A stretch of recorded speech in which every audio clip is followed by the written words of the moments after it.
ছাগলকাণ্ডে আলোচনায় আসার পর থেকে জাতীয় রাজস্ব বোর্ডের সদস্য মতিউর রহমানের হদিস পাওয়া যাচ্ছিল না। তার বিভিন্ন বাসভবনে খোঁজ নিয়েও সন্ধান মেলেনি। এমনকি কুরবানির ঈদের ছুটির পর অফিস খুললেও তিনি অফিসে আসেননি। এই সময়ে প্রভাবশালী সিন্ডিকেটের মাধ্যমে তিনি দেশ ছাড়ার সব প্রস্তুতি সেরেছেন। 24শে জুন রোববার বিকেলে আখাউড়া স্থলবন্দর দিয়ে মতিউর পালিয়ে গেছেন বলে জানিয়েছে তার ঘনিষ্ঠ একাধিক কাস্টমস কর্মকর্তা।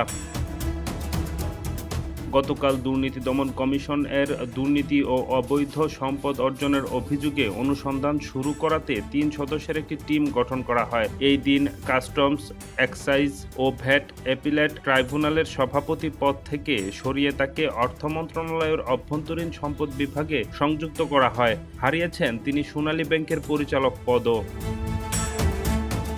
সব হারানোর পেছনে রয়েছে ছাগলকাণ্ড।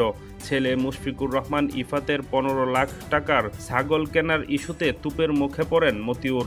ইফাতের ছাগল কেনার বিষয়টি প্রথমে সামাজিক যোগাযোগ মাধ্যমে ভাইরাল হয়। এরপরই তার টক অব দ্য কান্ট্রিতে পরিণত হয়।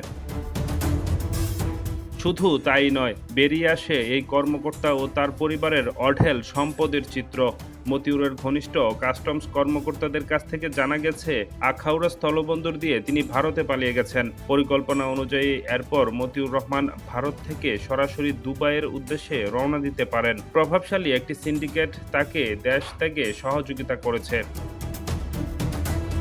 জানা গেছে, সামাজিক যোগাযোগ মাধ্যমে অল্প সময়ে ভাইরাল হয়ে যাওয়ায় তিনি আতঙ্কে ছিলেন, কারণ তার চেহারা সবার পরিচিত। তবে প্রভাবশালী সিন্ডিকেটের পরামর্শে তিনি মাথার চুল কেটে ফেলে টাক হয়ে দেশ থেকে পালিয়ে যান।